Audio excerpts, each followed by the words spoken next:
Bienvenue dans les podcasts de l'Oasis à Morges.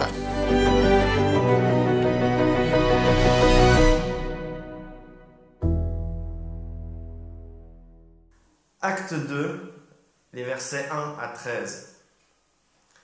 Lorsqu'il arriva le jour de la Pentecôte, ils étaient tous ensemble en un même lieu. Tout à coup, il vint du ciel un bruit comme celui d'un vent violent qui remplit toute la maison où ils étaient assis. Des langues leur apparurent qui semblaient de feu et qui se séparaient les unes des autres. Il s'en posa sur chacun d'eux. Ils furent tous remplis d'Esprit Saint et se mirent à parler en d'autres langues, selon ce que l'Esprit leur donnait d'énoncer. Or, des Juifs pieux de toutes les nations qui sont sous le ciel habitaient Jérusalem. Au bruit qui se produisit, la multitude accourut et fut bouleversée, parce que chacun les entendait parler dans sa propre langue. Étonnés, stupéfaits, ils disaient: ces gens qui parlent ne sont-ils pas tous galiléens? Comment se fait-il que chacun de nous les entende dans sa langue maternelle? Parthes, Mèdes, Élamites, habitants de Mésopotamie, de Judée, de Cappadoce, du Pont, d'Asie, de Phrygie, de Pamphylie, d'Égypte, de Libye cyrénaïque, citoyens romains, juifs et prosélytes, crétois et arabes. Nous les entendons dire dans notre langue les œuvres grandioses de Dieu. Tous étaient stupéfaits et perplexes. Ils se disaient les uns aux autres: qu'est-ce que cela veut dire? Mais d'autres se moquaient en disant: ils sont pleins de vin doux. Alors c'est pour moi un grand plaisir de prêcher aujourd'hui, le jour de la Pentecôte. Je me réjouis parce que ce que le texte biblique nous rapporte de cette première Pentecôte après la résurrection de Christ est crucial. La Pentecôte est un événement majeur dans l'histoire de l'Église. Et je me réjouis aussi parce que j'ai l'impression de finir un peu un sprint. Il y a 2 semaines, j'étais en formation, la FSM, formation service et ministère. La dernière formation que j'ai suivie. Donc maintenant, c'est bon. Je ne suis pas encore pasteur, mais j'ai reçu toute la formation. Et la semaine passée, j'étais au camp Passion. Donc durant le temps de l'ascension, nous étions à la Beroche, quelque chose comme ça. Et ces derniers jours, j'ai prêché 3 fois ces 4 derniers jours. Donc j'avais un message à apporter à Silo jeudi. Vendredi, je prêchais au culte réactive avec les groupes de jeunes de la côte. Et aujourd'hui, je vous apporte le message sur la Pentecôte. Donc j'ai l'impression que c'est un sprint, mais le sprint est bientôt fini. Voilà. 10 jours après que Jésus soit monté au ciel, Dieu déverse son esprit sur la centaine de disciples qui étaient réunis. Cette effusion du Saint-Esprit marque le premier jour de l'Église. Aujourd'hui, nous fêtons l'anniversaire de la communauté des croyants. C'était une fête centrale. 2 fois, Paul, dans ses écrits, s'y réfère. La première fois, aux Corinthiens, il leur dit « Je reste à Éphèse jusqu'à la Pentecôte ». La deuxième fois, dans le livre des Actes, où Paul dit vouloir arriver jusqu'à Jérusalem avant la Pentecôte. Et ce déversement de l'Esprit est accompagné par la première prédication chrétienne de l'histoire. Pierre, rempli du Saint-Esprit, s'adresse à la foule et annonce pour la première fois Jésus-Christ. Son message se conclut par « Sachez-le, Dieu a fait Seigneur et Christ ce Jésus que vous avez crucifié. » Ici se réalisent les dernières paroles de Jésus avant de monter au ciel. Mais vous recevrez une puissance quand l'Esprit Saint viendra sur vous, et vous serez mes témoins à Jérusalem, dans toute la Judée et en Samarie et jusqu'aux extrémités de la terre. Pentecôte est le terme grec pour parler de la fête juive de Shavuot, la fête du début des moissons de blé. Et Shavuot, en hébreu, signifie semaine, parce qu'elle est fêtée 7 semaines après Pâques. Rempli d'un souffle de créativité, il décide de nommer cette fête en grec Pentekoste Emera, ce qui signifie le 50e jour, parce qu'elle est fêtée 50 jours après Pâques. En entendant Shavuot ou Pentecôte, on s'imagine des significations poétiques, mystérieuses. Non, semaine et 50e. Heureusement que la spirale de créativité s'est arrêtée. Imaginez, on l'aurait appelée la fête des 1200 en français, parce qu'elle est fêtée 1200 heures après Pâques.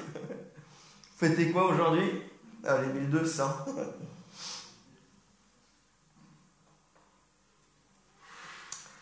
À la Pentecôte, le messager devient le message. Jusqu'à l'ascension, Jésus est le messager. Il enseigne qui est Dieu. Il annonce le royaume. À partir de la Pentecôte, Jésus devient le message. C'est Jésus qui est annoncé. Et donc il s'avère que Jésus n'était pas seulement un messager. Il n'est pas qu'un prophète. Il n'est pas venu juste pour délivrer un message, mais il a incarné ce message. Dans Jean, lorsque Philippe demande à Jésus de lui montrer le Père, « Montre-nous le Père », Jésus lui répond, « Il y a si longtemps que je suis avec vous et tu ne me connais pas ?» Lorsque nous nous tournons et que nous regardons à Christ, nous voyons Dieu, parce qu'il est Dieu. Et d'ailleurs, lorsque Jésus parle du royaume, il parle de lui-même. Par exemple, une de ses paraboles dans Matthieu 13, « Voici à quoi le règne des cieux est semblable. À un trésor caché dans un champ, l'homme qui l'a trouvé le cache et dans sa joie, il va vendre ce qu'il a pour acheter ce champ. Voici encore à quoi le règne des cieux est semblable. Un marchand qui cherchait de belles perles. Ayant trouvé une perle de grand prix, il est allé vendre tout ce qu'il avait pour l'acheter. Jésus est non seulement ce trésor caché pour lequel l'homme qui l'a trouvé vend tout, mais Jésus est également ce marchand qui a tout donné pour te racheter. En somme, l'effusion de l'Esprit à la Pentecôte est indissociable de la prédication de Pierre. C'est rempli de l'Esprit que Pierre, voyant la stupéfaction de ceux qui assistent à cette effusion, annonce que Jésus-Christ est Seigneur et que sa résurrection inaugure les derniers temps.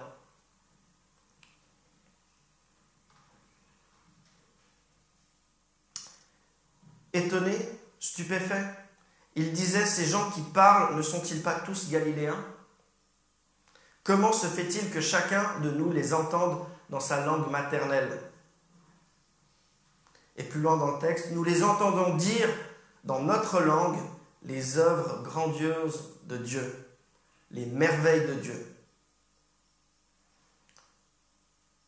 Le messager devient le message et toutes les langues peuvent annoncer les merveilles de Dieu. le message de Dieu peut être, le message de Jésus peut être annoncé dans toutes les langues. L'évangile de Jésus-Christ ne possède aucune limite culturelle, ethnique ou même traditionnelle. Tous les peuples de toutes les nations peuvent recevoir ce message des merveilles de Dieu. L'on considère Actes 1.8, celui que je vous ai lu au début, mais vous recevrez une puissance quand l'Esprit Saint viendra sur vous et vous serez mes témoins à Jérusalem, dans toute la Judée, en Samarie et jusqu'aux extrémités de la terre, comme un verset programmatique. C'est-à-dire qu'il annonce le programme du livre des Actes. Le programme du livre des Actes, c'est que vous allez recevoir l'Esprit de Dieu et ensuite vous allez annoncer jusqu'aux extrémités de la terre cette bonne nouvelle. La Pentecôte, de son côté, est un événement programmatique. Il annonce non seulement le programme du livre des Actes, c'est-à-dire annoncer l'évangile jusqu'aux extrémités de la terre, jusqu'à Rome, mais aussi le programme de l'Église. Annoncer l'évangile de Christ jusqu'aux extrémités de la terre. Et en fait, au travers de cet événement prophétique, Dieu proclame qu'un jour, toutes les langues célébreront ses louanges. Toutes les cultures ont besoin d'entendre et de croire l'évangile.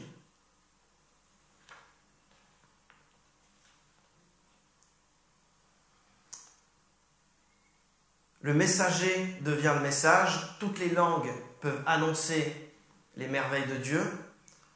Tous les croyants sont les témoins de ce message. Nous en sommes tous les témoins. En associant cet événement, donc la Pentecôte, à la prophétie de Joël, Pierre nous désigne tous comme les témoins du Christ. Joël 3, 17 à 18 nous dit « Dans les derniers jours, dit Dieu, je répandrai de mon esprit sur tous. Vos fils et vos filles parleront en prophètes. Vos jeunes gens auront des visions et vos vieillards auront des rêves. Oui, sur mes esclaves, hommes et femmes, en ces jours-là, je répandrai de mon esprit et ils parleront en prophètes. Lorsque j'annonce les merveilles de Dieu, je prophétise. Lorsque j'évangélise, lorsque j'annonce l'évangile de Jésus-Christ, je prophétise.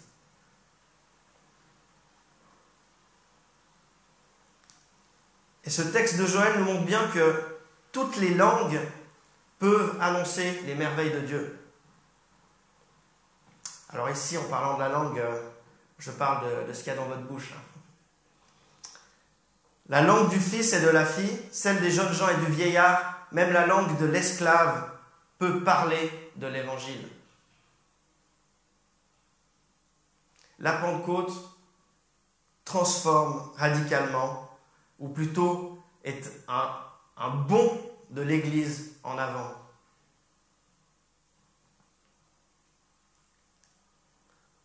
Ne restons pas bloqués entre l'ascension et la Pentecôte. À partir de la Pentecôte, les disciples, les croyants, passent d'auditeurs à témoins. Et je veux m'arrêter quelques instants sur cette figure du témoin. Parce que pour moi, elle est centrale et c'est très important de la comprendre. Le témoin n'est pas celui qui comprend tout.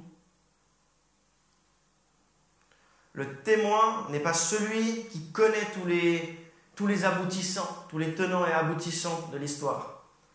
Le témoin est celui qui voit quelque chose. En l'occurrence, c'est voir Jésus. Et lorsque je travaillais plus avec la jeunesse, plein de fois ou plusieurs fois, j'ai entendu cette phrase « Oh, je ne peux pas parler de Dieu, je peux pas témoigner parce que je ne connais pas assez bien ma Bible. »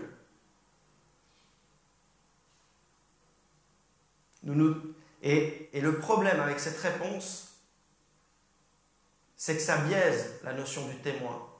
Le témoin n'est pas celui qui explique, mais celui qui raconte ce qu'il a vécu.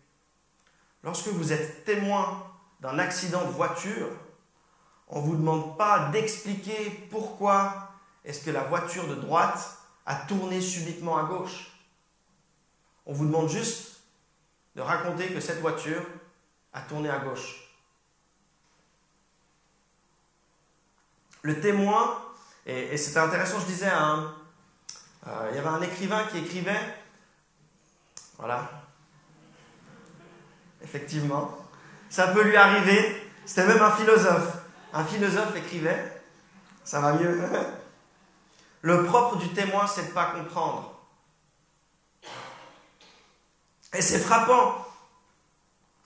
Le Saint-Esprit est déversé sur la centaine de disciples qui sont réunis, et les personnes autour, les témoins de ce déversement, de cette effusion de l'Esprit, ne comprennent pas ce qui se passe.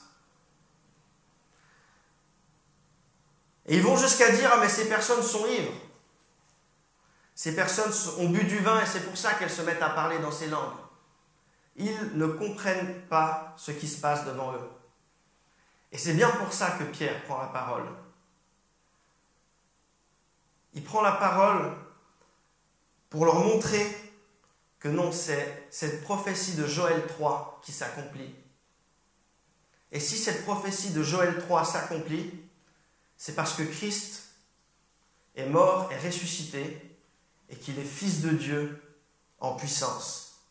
Il est pleinement Dieu. Jésus-Christ est notre Seigneur.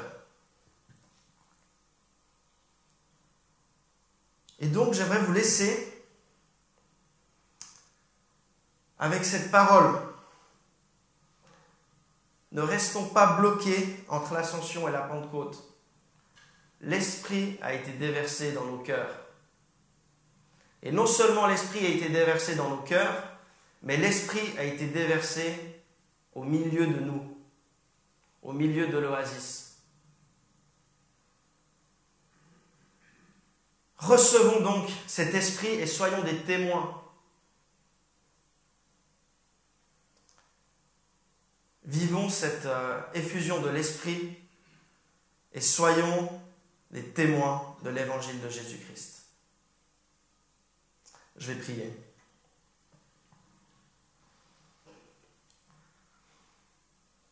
Il y a un peu plus de 2000 ans, Seigneur, tu es remonté au ciel de là où tu venais. Mais juste avant de nous quitter, de monter au ciel, tu nous as laissé cette promesse, celle que tu déverserais ton esprit sur ton Église et que rempli de cette puissance de l'esprit, tu faisais de nous tes témoins. Seigneur, viens te révéler à moi. Je veux être ton témoin. Merci de cet esprit qui travaille en moi, de cet esprit qui est un signe de vie. Et Seigneur, cette prière, c'est que de la même façon que la Pentecôte est la première des moissons de ton Église, je te prie que nous puissions tourner le regard et voir cette moisson qui est à nos portes. Merci pour cet été qui vient. Amen.